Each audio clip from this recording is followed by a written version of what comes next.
Quiero felicitar a Código FFM, a Eduardo Sarvas y Gama Ergin por haber ganado la tarjeta Netflix. Les dejamos la información en su comentario para que se comuniquen con nosotros vía correo y así proporcionarles los códigos para que disfruten de unas buenas series y películas. Recuerden que tendremos más sorpresas para toda la comunidad. Lo bueno apenas comienza. En México hay muchos jugadores que en su momento brillaron en algunos equipos, pero que sin lugar a dudas a muchos se les subió la fama. Otros tomaron una mala decisión, se juntaron con quienes no tuvieron que hacerlo o en su defecto simplemente tuvieron golpes de suerte pese a su carente calidad. Sea como sea, esta lista de jugadores te hará vomitar en parte y ver el video de leyendas de nuestro canal para volver a la vida tras semejante aberración, ya que estos son personajes que llegaron con una alta expectativa a ciertos clubes, quienes pagaron mucha lana por ellos y simplemente terminaron siendo un mal negocio. Es por eso que hoy te presento a los 6 futbolistas mexicanos que costaron caro y terminaron siendo un fraude, parte 2. Antes de seguir con el video te invito a suscribirte al canal, activa la campana para que recibas todas las notificaciones de nuestro material y de las narraciones en vivo. Te divertirás, te lo aseguro. Néstor Calderón. Esta historia es un ejemplo de que en el fútbol, cuando te toca y si no te toca, ni aunque te pongas. Aún se recuerda con cierta nostalgia de lo que fue en su momento Néstor el Avión Calderón, un chico que tenía mucho atrevimiento pero que en su oportunidad de dar el gran salto de su vida, simplemente terminó yéndose al caño. Calderón jugó con las fuerzas básicas del rebaño sagrado desde que tenía 12 años, pero a los 16 Efraín Flores le dio las gracias. En 2007 una visoría de los Diablos lo captó y en 2008 el famoso avión despegó sin ningún problema, siendo una de las joyas de la corona choricera. Al extremo le pusieron el avión por su velocidad endemoniada, literal, su desborde impecable y buen toque.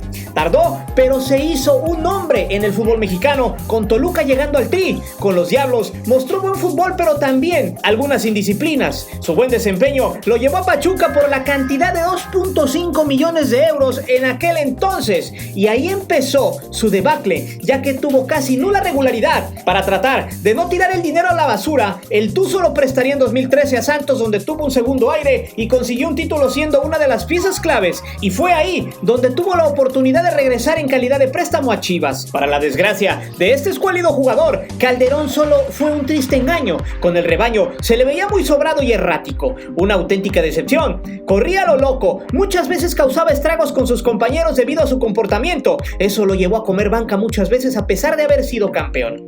Chivas lo regresó a Santos y estos le vieron la cara a Pumas, quienes cayeron redondos en el engaño y compraron la carta de Calderón por 1.8 millones de euros según el portal Transfermarkt. Con Pumas fue un fiasco total, tanto que al final se arrepintieron de tal despropósito y tomadura de pelo y terminaron casi regalándolo en el draft previo al Clausura 2018. Calderón estaba condenado, puesto nadie lo quiso y Pumas tuvo que aguantarlo hasta que en el verano del 2018 lo prestó a Celaya, donde no pasó nada con él, ni ahí ni en el Caguamos FC en el Fútbol 7. Actualmente, este suertudo y decadente jugador juega en el Salamanca de España, donde se dice es uno más del montón. Ojo, lo único bueno que hizo en Pumas fue señalar que Ares de Parga era dañino para la institución y para el fútbol mexicano, y en eso le damos la razón. Julio Gómez. La historia del hermano de la Chofis ya está más que choteada en esta red social, pero nosotros apenas la tocaremos, y aunque no costó absolutamente nada, fue un tipo que derramó más crema que fútbol. Después del Mundialito Sub-17 donde México se coronó, los medios y demás impertinentes pusieron a Julio Gómez como un héroe nacional e incluso lo tildaron de niño héroe después del gol que le anotó a Alemania en aquella semifinal de dicho mundial. Después de ese año saltó a la fama inmediatamente y se hablaba de que era una joya del fútbol mexicano y que si se llevaba con cuidado se podría hablar de un referente a nivel mundial. Tristemente no fue así, como siempre en los medios paleros. Egresado de las fuerzas básicas de Pachuca, Gómez se quedó hasta el 2013 teniendo un paso muy intermitente. Fue así como en el 2014 Chivas se hizo de sus servicios por la vía del préstamo, vía que sería la de siempre en su andar, y fue ahí donde descubrieron la realidad del asunto. Julio Gómez fue un auténtico fraude. Con Chivas jugó más en la Copa que en la Liga, sumando a lo mucho 350 minutos por los dos torneos. Se le recuerda mucho en ese entonces porque le pasaban la pelota y muchas veces ni sabía qué hacer con ella. Entre sus características, este volante lo mejor que pudo hacer fue pasarse de peso, retención de pelota con mira chueca, pases teledirigidos a la nada y eso sí, mucha indisciplina que mermó su poca calidad de juego, además de sus N número de lesiones. Después de Chivas, tragó banca en varios equipos y en algunos otros tuvo un poco más de regularidad, como en Correcaminos, Cafetaleros, Chiapas, Coras, Zacatepec, Cruz Azul, Hidalgo, Loros de Colima, hasta llegar con las Coras de Nueva Cuenta, donde actualmente juega. Como anécdota, a los 22 años, la momia se quejó de que no podía despuntar en buenos equipos gracias al pacto de caballeros. Ahora que no lo hay, Gómez sigue siendo un auténtico chiste. Por ahora, seguirá viviendo de esa chilena que sucedió hace más de 8 años. Luis Pérez. La verdad, no quería poner a Luisito Pérez en esta lista, pero lo que le sucedió cuando llegó a Chivas me obligó a hacerlo. No tocaré su extraordinario momento que vivió en Rayados, donde es un ídolo muy respetado y donde marcó un antes y un después. Desgraciadamente para él, tuvo que llegar a Chivas, donde fue el fichaje bomba y el que más expectativas generó en su momento. Por su condición de ex seleccionado nacional y por el alto salario que percibió, generó muchas ilusiones entre los chivermanos, creyendo que le verían el mismo nivel que mostró en la Sultana. Pobres, terminaron pidiendo su cabeza en 6 meses. En el proyecto de renovación que hace algunos años encabezó Johan Cruyff en Chivas, Luis Pérez era como el Xavi mexicano, pero lo único que hizo fue decepcionar y fallar penales, uno de ellos muy recordado ante Pumas cuando Banchit dirigía al rebaño. Pérez llegó a Chivas en 2012 por 2.4 millones de euros, siendo así el fichaje estelar en aquel entonces, y desde ahí se sabría que su suerte ya estaba echada. Luisito no duró en Verde Valle más que un solo año futbolístico, en el que jugó 25 partidos y no anotó un solo gol. Al contrario, la edad y las lesiones fueron su marca personal hasta el retiro. Después de un año para el olvido con el rebaño, llegó a Querétaro sin dejar alguna huella con el conjunto tapatío, ni tampoco con el queretano, pasando el resto de su carrera en préstamos y sin opciones de compra. La carrera de Lucho Pérez estaba acabada, incluso ya no se le veían ganas de salir a jugar, pues el ocaso de su carrera ya había llegado. Si bien no fue un mal jugador, puesto se le caracterizaba mucho por retener la pelota, orquestar la media cancha a placer, repartiendo balones y recuperando a velocidad, el Lucho dejó toda su vida en Rayados, donde marcó una época. En 2014 pasó a Chiapas, donde tuvo un paso efímero, y en 2015 regresó a la querencia con Rayados, donde colgaría los botines en 2016. Con Monterrey logró 57 goles en 388 partidos, con Necaxa 16 goles en 131 apariciones. Lo chido es que se sabe que desde 2017 Luisito Pérez inició su carrera como DT en Europa. Actualmente está a nada de terminar y podría en algún momento dirigir en México. El Tronquín Fonseca. No podía faltar la piltrafa de piltrafas en este top, hablando futbolísticamente. La contratación de Francisco el Quiquín Fonseca, con todo y su peinado de librito, se convirtió en su momento en el fichaje más caro de la historia de Tigres, cuando Tigres compraba desechos sin calidad. Aclaro. Y aunque no hay cifras oficiales de su traspaso, se estima que el pase de Fonseca costó a los Tigres alrededor de 45 millones de dólares, de los cuales al parecer 15 le correspondieron al delantero. Francisco el Quiquín Fonseca, al finalizar el Mundial del 2006, fue vendido por Cruz Azul en 3.5 millones de euros, en lo que fue de los pocos negocios buenos que hizo la máquina en los últimos 22 años.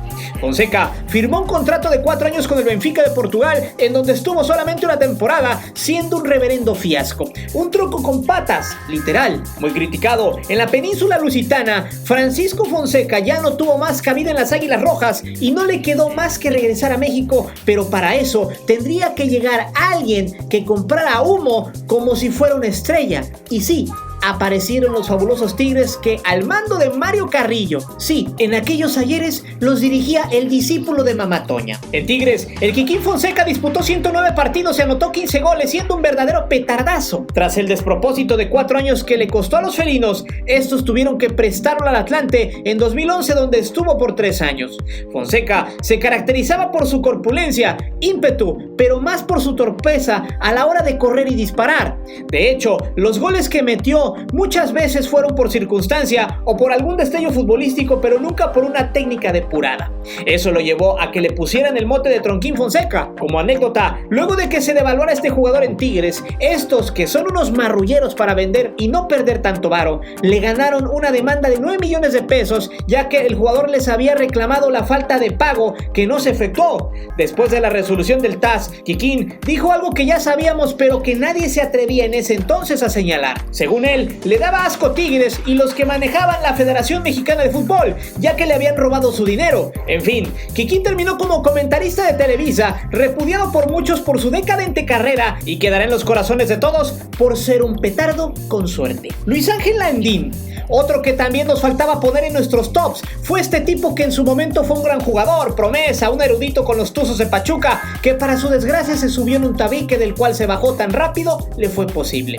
Su nombre, Luis Landín. ¿Quién no se acuerda de su penal en la final en aquella lejana Conca Champions del 2007? ¿O las 2 veces que consiguió la liga con los Tuzos en 2006 y 2007? Landín ya era una estrella e incluso llegó a la selección nacional siendo parte del fiasco de Carson rumbo a los Olímpicos de Pekín. Pero el destino de Landín ya estaba dicho. Tras ganarlo todo y de ser una celebridad, luego de ser vendido a Monarcas por más de 1.5 millones de euros, fue ahí donde llegó su debacle debido a las malas decisiones que lo orillaron inclusive a perderlo todo y no tener que comer años más tarde. Con Monarcas fue un tremendo despropósito, anotando 17 goles en 51 partidos. Después, Cruz Azul, como siempre, caería en la trampa de comprar petardos y ahí medio le fue bien, ya que vivió mucho tiempo de un escorpión que le hizo a Monarcas, inclusive fue nominado al Puskás. Con la máquina jugó 18 juegos y anotó 9 goles. Landín empezaba a tocar fondo, se había juntado con mala gente que lo estaba echando a perder. Después de Cruz Azul, este mequetrefe creído y agrandado empezó su viacrucis jugando para el Dínamo de Houston, Atlante, Puebla, Querétaro, Tecos, Ballenas de Galeana, Zacatepec, hasta llegar a Costa Rica, donde no lo hizo nada mal y tuvo su enésimo aire con el Celedón y Herediano, hasta caer en Guatemala con el Malacateco, Municipal y actualmente el Guastatoya. Landín terminó siendo un jugador más del montón, un sujeto que se caracterizaba por su explosividad y su olfato goleador. Terminó mendigando para poder mantener a su familia, pues no sabe hacer otra cosa más que patear una pelota. Lejos de su decadencia, nunca se nos olvidará que fue una verdadera estafa luego de llegar a Monarcas. Edgar Castillo, este rapado, flacucho, agrandado y soberbio, tuvo todo para ser grande y marcar una época en México. Su velocidad y su manera de marcación fueron eco en su momento cuando jugaba para Santos Laguna por aquellos años del 2007 y 2008. Castillo debutó en el 2006 con los Laguneros y estuvo por 3 años dando muestras de buen fútbol por la lateral. Debido a eso, el América pujó por él pagando 1.75 millones de euros, una lanota de locura en aquel entonces por un lateral izquierdo. En su llegada al nido, todo se derrumbó para el jovenzuelo nacido en Estados Unidos. Castillo perdió muy rápido el piso cuando jugó con América y lamentablemente para él y para su ego, los resultados fueron paupérrimos, risibles y olvidables en Coapa. Disputó 13 partidos y no todos fueron de titular. Fue ahí donde la desdicha llegaría, además de haber sido acusado de robo por no haber pagado una Homer usada cuando jugaba en Santos. Para 2009, Castillo empezó a hacer casa de préstamos. Fue prestado a Tigres, San Luis, Puebla, siendo un mal chiste, una oda a la mediocridad, hasta ser traspasado a Tijuana en 2012 por 1 millón de euros. Con Cholos fue más regular y poco a poco tomó su nivel. Castillo se llevará a la tumba que con América no fue negocio, siendo un jugador sobrevalorado y maletón. Como anécdota y algo que nos hace saber que hay jugadores que se ponen una playera por conveniencia, fue cuando Castillo abandonó a México para irse a jugar con Estados Unidos. Según él, tenía calidad, pero nadie le daba chances en el Tri. Al final, terminó siendo convocado con la selección norteamericana por un tiempo, hasta ser considerado un jugador común y corriente, nada especial para sus compatriotas. Le había llegado el karma. Entre sus mejores características fue haberse cambiado de país. Actualmente juega en la MLS con el New England y declaró que jamás regresaría a México, además de soñar con jugar un mundial. Parece ser que el sueño será de por vida. Bien dicen que hay jugadores que en su momento lo tuvieron todo, los reflectores, éxitos, algunos lo supieron aprovechar, Otros simplemente terminaron siendo el futbolista promedio que, sobrevalorados por los medios y afición, sintieron que lo ganaron todo. Y es por eso que yo te pregunto, ¿qué otros jugadores mexicanos, además de perder el piso, fueron un mal negocio para los clubes que los adquirieron? Piensa muy bien tus candidatos y déjame saber tus respuestas en la caja de comentarios, y no olvides suscribirte al canal y de activar la campana de notificaciones. Mi nombre es Guillermo Antonio, nos vemos hasta la próxima.